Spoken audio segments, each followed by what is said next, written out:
Bom dia a todos. É uma enorme satisfação dar início a esse 8º seminário de Direito Administrativo. Apesar da seriedade desse auditório, o evento é bastante informal. Esse é um encontro de pesquisadores e estudantes e professores que têm se debruçado sobre temas e problemas atuais do direito administrativo brasileiro. Antes de abrir, eu gostaria de dar alguns esclarecimentos e também fazer alguns agradecimentos. Esse evento é um evento custeado integralmente pela Universidade de São Paulo, com recursos do Departamento de Direito do Estado e também com recursos da pós-graduação, da Faculdade de Direito. Esse evento foi possível graças à ajuda constante dos alunos dessa faculdade. Eu gostaria nominalmente de agradecer ao Paulo Recchia, a Carol Rios, a Larissa, ao Thomas, ao Alexandre Pessati, a Letícia Iada e ao João Daniel, sem os quais esse evento não teria sido possível. Também gostaria de agradecer um grande amigo dessa faculdade, o Dr. Vinícius e a doutora Andréa, que são amigos dessa instituição, sempre apoiam nossos inúmeros eventos. Agradeço de coração pela amizade à faculdade e a mim também. Eu fazer um agradecimento também à CPG, ao Departamento de Direito Público, à nossa assistência financeira, que viabilizou diárias e passagens para todos os convidados. Também agradecer aqui a presença dos pesquisadores. Nós temos mais de 40 pesquisadores de todo o Brasil. Eu creio que ainda muitos não chegaram, não estão aqui ainda, mas no dia de amanhã nós teremos a apresentação de dezenas de trabalhos científicos de várias instituições reconhecidas no país. E também gostaria de agradecer aqui ao pessoal da informática, sempre muito gentil, pela viabilização desse evento, e também ao nosso setor de comunicação, especialmente a Érica, a, a, a Sofia, a Fernanda, todo o pessoal lá, a Cláudia, do setor de comunicação, que nos deram uma ajuda gigantesca na divulgação desse evento. Bom, só para deixar bem claro, hoje nós temos aqui um dia com ciclos de debates. São debates sobre 3 temas. Não é? Nós vamos discutir, em primeiro lugar, a questão da organização administrativa no Brasil. Há um debate que se tornou bastante forte agora no novo governo federal a respeito do tamanho e do papel do Estado no Brasil, e, portanto, nós vamos ter uma primeira mesa para se debater se nós precisamos de mais ou de menos Estado no Brasil. Vocês viram até que ontem o Supremo Tribunal Federal tomou uma decisão em relação à desestatização, ou seja, à venda de empresas estatais, na qual o Supremo, por maioria, se posicionou pela necessidade de aval do povo, ou, entre outras palavras, de aval do Congresso Nacional, para que a venda dessas estatais seja feita, mas, ao mesmo tempo, o Supremo reconheceu que a venda de subsidiárias pode ser feita sem a autorização do Congresso. Então, agora nós temos aí uma certa flexibilização para as vendas das estatais subsidiárias especificamente. E no Brasil, só para lembrar, no âmbito federal nós temos 134 empresas estatais, das quais 88 são subsidiárias. Então, significa que ontem o governo obteve aí carta branca para alienar controle dessas 88 subsidiárias que nós temos no país. Então, esse é um tema, então, importantíssimo, né, diante dessa discussão que o Supremo abriu ontem. Eu poderia mencionar vários outros tópicos e eventos ou acontecimentos polêmicos em relação a esse primeiro painel. Nós temos aí o revogaço, né? O decreto que revoga uma série de atos normativos que criavam órgãos colegiados na administração pública. Isso também é um grande tema que tem relação com a questão do tamanho do Estado. Enfim, esse primeiro painel foi dedicado a isso, né? Foi dedicado a debater se nós precisamos de mais ou de menos Estado. Essa é a grande questão. O segundo painel, ele trata das parcerias entre Estado, mercado e sociedade. Nessa matéria nós também temos inúmeras novidades, algumas até não tão novas assim, como a Lei 1319, que criou as parcerias sociais com as organizações da sociedade civil e, em certa medida, burocratizou extremamente as relações com essas entidades do terceiro setor. Né? Além dessa legislação, nós temos novos marcos regulatórios, por exemplo, em matéria de inovação. e uma série de novos institutos que permitem esses emparceramentos entre Estado, mercado e sociedade. Eu posso citar aqui só para exemplificar a modalidade licitatória prevista no projeto de lei do Congresso, que é o diálogo competitivo, né? E também posso citar aí outras modalidades licitatórias criadas recentemente, como a colação, que surgiu agora numa medida provisória do governo. Então, nós temos muito a discutir a respeito de emparceiramentos, qual vai ser o futuro desses emparceiramentos. E, para isso, além de ter convidado professores do direito, nós vamos ter na mesa de debate a vice-presidente da agência USP de Inovação, que tem cuidado de uma série de contratos de inovação dentro da Universidade de São Paulo. Enfim, o nosso terceiro bloco vai tratar do papel do executivo e do legislativo, e basicamente a questão que se coloca aos palestrantes do terceiro bloco é se nós precisamos de mais administração pública, ou seja, de uma administração pública melhor do ponto de vista material, ou se nós precisamos realmente de mais leis. Por que essa pergunta, se nós precisamos de mais leis? Bom, uma razão simples. Nós temos visto aí com a troca de governo, e já mesmo há alguns anos, a expedição de um número gigantesco de novos diplomas em matéria de direito administrativo, né? Então nós tivemos lá a lei das estatais, nós tivemos Código de Defesa dos Usuários de Serviços Públicos, nós tivemos alteração da lei de introdução, agora nós estamos aí na panela com a lei das agências, com a nova lei de licitações. Então, a questão que se colocou aos debatedores do terceiro painel é se nós realmente precisamos de mais leis ou se nós precisamos de uma administração pública melhor, mais capacitada, mais preparada, mais responsiva aos anseios da população. Então, são esses os três painéis que nós preparamos e escolhemos para vocês. Antes desse painel, nós vamos ter uma fala do professor Floriano, e após esses painéis, nós vamos ter uma palestra também de fechamento da professora Maria Silvia. A professora Maria Silvia deve chegar logo mais.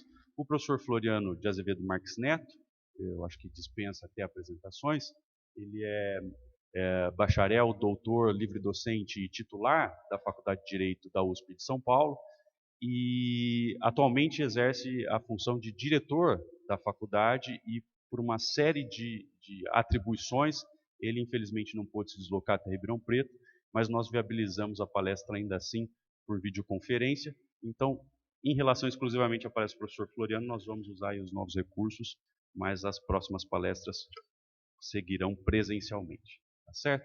Então, de novo, muito obrigado a todos.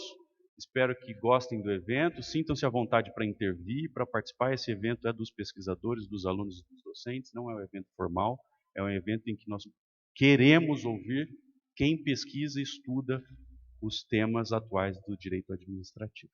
Tá certo? Então, bem-vindos e obrigado.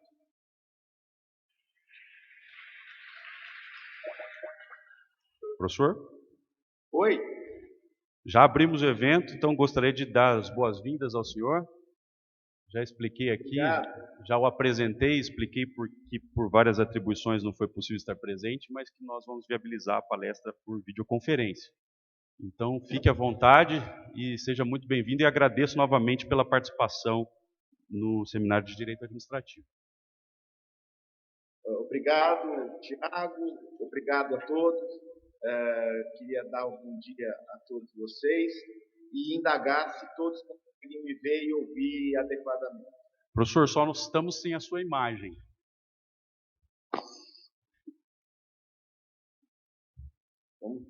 Só agora sim. Tá bom. Bom, me ouvem bem, né? Bom, então, mais uma vez, bom dia a todos. É uma satisfação estar mais uma vez aqui participando da Semana de Pesquisa na área de Direito Administrativo, e eu peço desculpas dessa vez não estar aí, mas eu tinha aqui certo compromisso em São Paulo que me impedem de ir até você. Eu queria iniciar fazendo aqui provocação. Uma provocação que parte da própria ideia que foi posta na pergunta-chave do seminário desta manhã. E, a partir daí, fazer uma reflexão com vocês sobre o direito administrativo e sobre as suas possibilidades. Como vocês sabem, isso está bem destacado no cartaz que convoca para palestra, para o evento da semana. A pergunta é o direito administrativo para o desemprego, carreira ou reforço. E eu queria aqui compartilhar com vocês uma opinião que não é uma opinião cética, é uma opinião crítica, como toda a crítica efetiva de apontar para um caminho, convidar a pesquisadores, estudiosos, a trilhar esse caminho. Respondendo à pergunta que cabeça aí do seminário, se o direito administrativo é uma barreira ou um reforço para o desenvolvimento, eu diria para vocês que tenho cada vez mais reforçado essa minha convicção. O direito administrativo, como nós hoje praticamos no Brasil, é um dos principais responsáveis pelo atraso do desenvolvimento do país. Repito, o direito administrativo, como nós praticamos no Brasil, ele é um dos principais, se não o principal responsável pelo desenvolvimento do país. E falo isso com absoluta tranquilidade de alguém que há 30 anos estuda direito administrativo, pesquisa o direito administrativo, trabalha com direito administrativo e é, hoje, ocupante de uma cadeira de titular na Universidade de São Paulo de Direito Administrativo. Tenho convicção que eu não quero acabar com a disciplina, tampouco prego a erradicação física dos administrativistas, longe disso, mas tenho aqui comigo que nós precisamos seriamente refletir sobre o direito administrativo como uma barreira ao desenvolvimento. E eu começo a chamar para a atenção de vocês um fato genérico. Né? O nosso direito administrativo é fruto de um grande mal-entendido. Nós temos uma tradição de uma burocracia que se organizou precocemente na Europa, que é a burocracia do Estado português. Nossa história tem muito a ver com essa capacidade de organização burocrática do Estado português, como existe uma organização precoce. E assumimos muito dos bônus e dos problemas dessa administração burocrática do Império, então, do Império Português. Fomos no caminho de construir uma burocracia em direito administrativo do Império baseado nessa tradição. Com a República, nós rompemos com essa tradição e fizemos uma radical inflexão a um modelo de Estado, de organização política administrativa baseada na experiência americana. Uma experiência que se punha alternativa à tradição da estruturação burocrática administrativa europeia continental, e no caso dos Estados Unidos, em contraponto à britânica. E fizemos uma construção que está até hoje entre nós, partição de poderes, de executivo e legislativo autônomos, de executivo e judiciário funcionando como poderes autônomos, etc., até que, a partir da década de 20, 30 do século passado, nós reinvertemos a roda e fazemos uma inflexão do direito administrativo, em particular, para um modelo francês. Um modelo de organização da estrutura administrativa que tinha o mesmo veio da herança portuguesa, uma burocracia organizada com uma lógica de Estado europeu continental. Sem abandonar a tradição republicana da nossa Constituição de 89. E aí começamos a importar uma série de institutos, de conceitos, de modos de pensar, baseados no modelo de inspiração francesa, que trabalha com conceitos antagônicos a conceitos que estavam na Gênese republicana. Serviço público,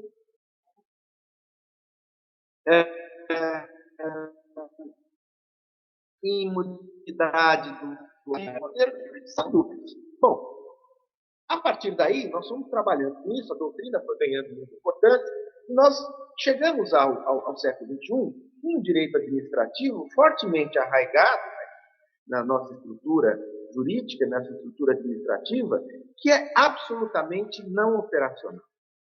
Ele é não operacional em qualquer lugar que possa ser aplicado, mas ele se torna ainda mais inoperacional no modelo de um país que tem enormes déficits de desenvolvimento, que precisa, e eu estou convicto disso, da atuação estatal para poder permitir que esse Estado cumpra uma função desenvolvimentista, cumpra uma função redistributiva, cumpra uma função de provedora de uma rede de apoio de serviços sociais, etc., e que simplesmente, pensem comigo, está em colapso. Está em colapso. Nós vivemos o pior dos mundos. Um Estado que é agigantado, que tem um custo tributário muito grande, né, e que não consegue atender às necessidades básicas de uma sociedade, muito menos ser um vetor de desenvolvimento. Se nós, administrativistas, ficarmos pensando nos institutos autorreferenciados, nós estaremos condenados a sermos os coveiros da possibilidade de um Estado que promova o desenvolvimento. Todos que estão nesse auditório certamente têm interesse, gosto e estudo de direito administrativo. Nada adianta ficarmos defendendo nossa cidadela conceitual, doutrinária, se nós não percebemos que hoje o direito administrativo é um software e um hardware falido. E como que eu vejo essa falência? Aonde eu vejo os pontos principais para nós pensar? Eu, como todo contador de histórias, gosto muito do número 7. Então eu quero trazer para vocês hoje 7 pontos, 7 mazelas, por meio dos quais eu entendo que o direito administrativo entrava o desenvolvimento do país. Primeira mazela. O direito administrativo foi capturado pelo patrimonialismo. O direito administrativo é um software, como eu falei, mas que se acoplou, foi abduzido, foi capturado pela nossa tradição patrimonialista, que é uma tradição nefasta, dada dos nossos formadores da pátria, da herança lusitana, que Paolo tão bem ilustra, e que, de certa forma, se capturou o direito administrativo por seus interesses. Eu dou 3 exemplos. A estabilidade do servidor público. A estabilidade surge como uma proteção da sociedade contra a captura do Estado, contra o filhotismo, contra o nepotismo, contra a apropriação das funções públicas pelos apaniguados do detentor do poder. Nessa perspectiva, somos todos defensores da estabilidade. O que a estabilidade capturada pelo patrimonialismo transformou? A estabilidade virou um direito adquirido do servidor público, ainda que seja um direito adquirido contra a sociedade, que protege o servidor de ser cobrado de uma eficiência, de uma qualidade no atendimento do cidadão, que precisa do provimento estatal. A estabilidade hoje é, efetivamente, menos uma proteção ao apaniguamento, porque o concurso público disso dá cabo, e muito mais um direito adquirido, acervado no plexo de direitos do indivíduo que ascende por concurso público a uma função pública. E que leva, no fim do dia, a esse servidor achar que ele é dono da função pública e que isso é um direito dele, e não uma função que ele tem que prestar para a sociedade. Segundo exemplo, a lei de licitações, nossa tão querida e defendida 8666. A lei de licitações é uma lei capturada. No começo, ela foi capturada desde a sua gênese, o trabalho de mestrado do André Osílio demonstra isso, pela indústria. Ela foi uma lei feita por fornecedores do Estado, empreiteiros, para proteger mercados contra a competição. E no começo ela foi uma lei, todos defendiam, etc., mas que basicamente atendia ao status quo do mercado de fornecedores do Estado.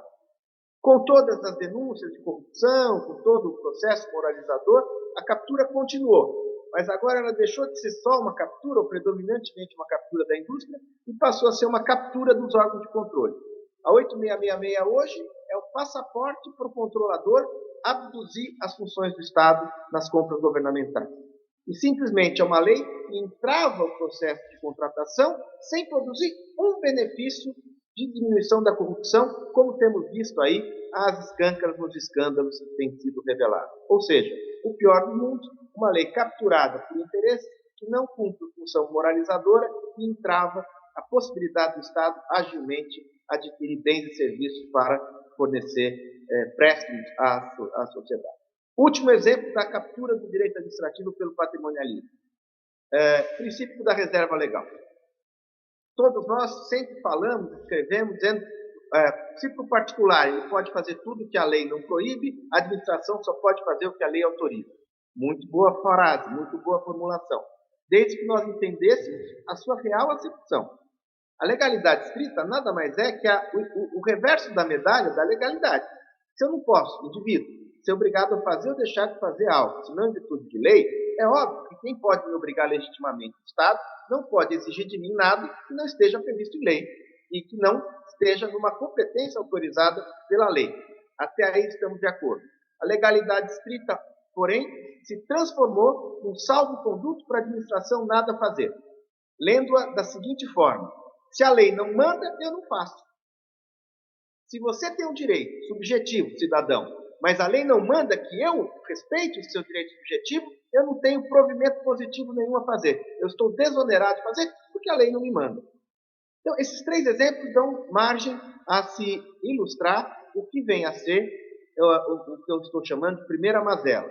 O direito administrativo foi capturado lentamente pelo patrimonialismo, e nesse sentido serve muito menos para proteger o cidadão do que para dar prerrogativas desfuncionais aos agentes do Estado. Segunda mazela, a função antijurídica, o direito administrativo serviente para instabilizar as relações. Por que eu digo que é uma função antijurídica? Porque o direito moderno tem como sua principal função, ou uma das suas principais funções, estabilizar as relações jurídicas, dar previsibilidade, dar consistência, dar garantias que o indivíduo, agindo dentro da lei, terá os seus direitos assegurados. Muito bem. Por que o direito administrativo cumpre uma função antijurídica? Porque o direito público, o direito administrativo, serve para instabilizar as relações jurídicas. A partir da seguinte máxima: não existe segurança jurídica em face do interesse público. O malfadado princípio da supremacia do interesse público cumpre uma função antijurídica. Ele torna tudo no direito administrativo instável. E mais, torna tudo no direito administrativo arbitrado pro Estado. O indivíduo não tem direitos em face do Estado. E isso é absolutamente traumático para o desenvolvimento do país. Se alguém tem dúvida disso, vejam nos indicadores do desenvolvimento econômico, nos indicadores da OCDE, a relação entre os países que têm maior previsibilidade, maior respeito aos contratos, maior judiciário garantista dos direitos, em relação aos países que são mais instáveis. Não é preciso ser uma ditadura como a Venezuela para ter uma desatenção, um desrespeito ao direito dos indivíduos em função do interesse público. Eu chego a dizer que o Brasil é uma democracia, mas que em alguns momentos maneja os instrumentos jurídicos do direito público tal qual um Estado bolivariano, inclusive com a conivência do Poder Judiciário. Então, o direito administrativo, baseado nessa função ex partes principi, baseado na autoridade, ele serve para retirar a segurança e previsibilidade jurídicas, e isso é uma grave trava para o desenvolvimento. Terceira mazela, o que eu chamo de tudo pela autoridade, um direito avesso ao consenso. Todas as sociedades desenvolvidas, as economias desenvolvidas, têm um respeito e um incentivo à formação da vontade consensual, aos acordos, às negociações, às mediações. O direito brasileiro, o direito administrativo brasileiro, padece de um mal de achar que tudo que é feito pelo consenso, tudo que nivela o agente público ou Estado ao particular para negociar, para tratar negocialmente uma visão, ou é algo positivo.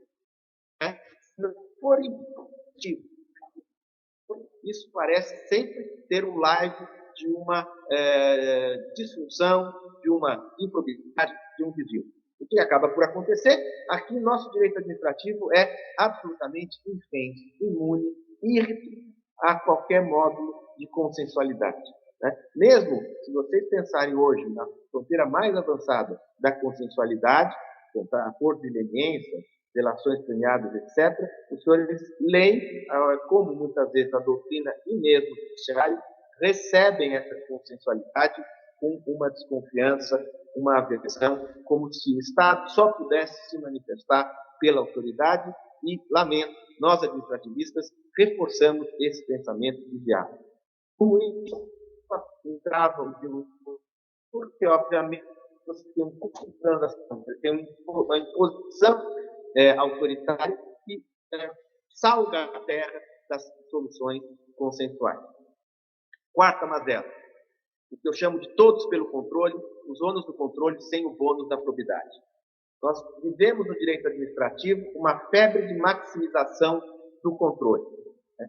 Todas as medidas que sejam propostas, gestadas e avancem num aumento do controle público sobre o privado e aumentem o controle sobre o setor público, são insensadas e elogiáveis, sem percebermos que o controle também tem ônus e o controle também tem alguns tipos de externalidades negativas, que até podem ser muito, muito, muito interessantes, desde que eles tragam os bônus. O que nós assistimos hoje? Um crescimento nos últimos 10, 15, 20 anos enorme das estruturas e dos instrumentos de controle, sem que isso tenha melhorado a probidade da administração pública. E isso tem um custo. Né? Se o país padece no seu desenvolvimento pelo custo da corrupção, ele padece mais ainda porque ele vivencia e sofre o custo da corrupção, acrescendo ao custo da corrupção um forte controle. É como se nós aumentássemos exponencialmente a quantidade de polícia e, ao mesmo tempo, aumentássemos exponencialmente a quantidade de crime. Pode ser que o aumento de polícia não favoreça o crime, mas o aumento de polícia tem custos que não são compensados pela diminuição do crime. E essa lógica de todo controle é bom, quanto mais controle, melhor, também, insisto em dizer, está na gênese, está na prática do direito administrativo, muitas vezes, e é um fator importante que entrava o nosso desenvolvimento. Quinta mazela, fragmentação de competências e disputa reputacional. Hoje, os órgãos administrativos têm uma miríade de competências que muitas vezes se mostram pouco claras. E ao terem competências concorrentes, isso gera uma disputa reputacional. E essa disputa reputacional, quer dizer, órgãos que têm competências concorrentes querendo mostrar que são mais eficientes que o seu congênere, é um fator dissuatório do desenvolvimento, porque quanto mais não fosse, deixa o cidadão perdido sobre os diferentes clichês em que ele tem que comparecer, socorrer para poder estar dentro da legalidade. É absolutamente impossível gerenciar, por exemplo, e vocês sabem disso, o tema do licenciamento ambiental. Né? O empreendedor fica sempre na dúvida se ele tem que licenciar aquele empreendimento na autoridade estadual ou na autoridade federal, e em qualquer caso, se ele não tem que conversar também com o Ministério Público. Esta fragmentação e a disputa reputacional sempre vai criar uma oneração maior sobre a sociedade da atuação estatal. E isso trava para o desenvolvimento. Se tivéssemos tempo, poderíamos, inclusive, trazer dados e evidências para esse tema. Sexta mazela, o incentivo à inércia. Da forma como o direito administrativo hoje age, baseado no controle hiperformalista, uma desconfiança a priori da ação do administrador, há um incentivo fortíssimo para que o administrador público não atue. Ele não tem responsabilização por não atuar, mas tem muitas vezes a responsabilização pessoal por atuar em contrário ou à norma formal ou mesmo ao entendimento que o seu superior, o seu controlador tem em relação àquele agir. Isso faz com que se dê uma verdadeira estagnação, uma verdadeira inação, uma verdadeira parada do provimento administrativo, um sofrimento para a sociedade, principalmente nos setores que mais precisam da atuação estatal. Sétima e última mazela, o bloqueio à inovação. O direito administrativo, tal qual muitas vezes lidamos hoje, ele parte da premissa que o novo é, antes de tudo, suspeito. E qualquer nação que pense em desenvolvimento estruturado tem que hoje, cada vez mais, apostar na inovação, apostar na criatividade, apostar na capacidade de propor algo diferente. Nosso direito administrativo hoje é um direito administrativo conservador por excelência. Ele não é conservador nos hábitos, nos costumes, na ideologia, etc. Ele é conservador no método. Ele é írrito a tudo que é novidade. Ele é um direito administrativo que consegue enxergar numa lei de pregão inconstitucionalidade porque ela é diferente da 8666. Depois supera, mas no começo critica. Ele é um direito administrativo conservador que, quando surge uma lei de PPP, diz que ela é inconstitucional, não sabe se lá bem por quê, mas porque a doutrina diz que o serviço público tem que cobrar tarifa. Ele é avesso à mudança, ele é írrito à transformação, ele é antípoda à inovação.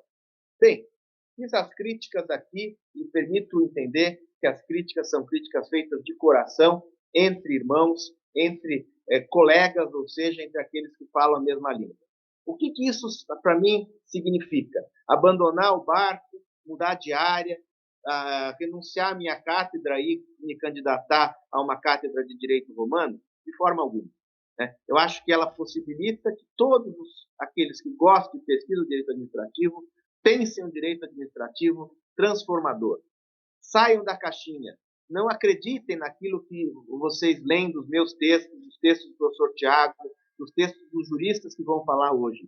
Desconfiem, critiquem, inovem, pensem diferente, busquem casos e paradigmas fora do direito brasileiro. Façam uma revisitação de toda a doutrina que vocês respeitam. Não para negar e dizer que somos burros. Nós, mais velhos, não somos necessariamente burros, mas muitas vezes temos a vista cansada.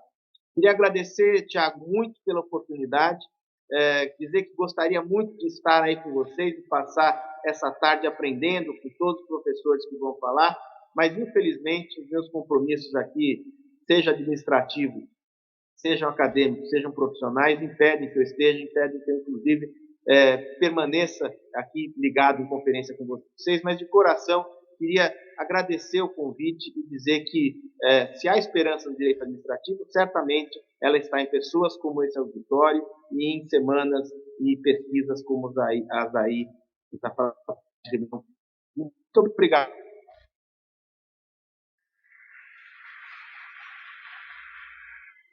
Professor, muito obrigado. Eu deixei aqui no silencioso, por isso o senhor não ouviu as palmas, mas foram muitas. Eu as vi. Ah, ótimo. E agradeço pela apresentação, pelas considerações críticas. Esse evento ele congrega pesquisadores das mais diversas perspectivas de análise e eu acho que essas críticas colocadas de início vão ser um bom estímulo para as discussões do dia. É uma pena que o senhor não possa estar aqui, mas eu agradeço imensamente de novo pela disposição em participar. Muito obrigado.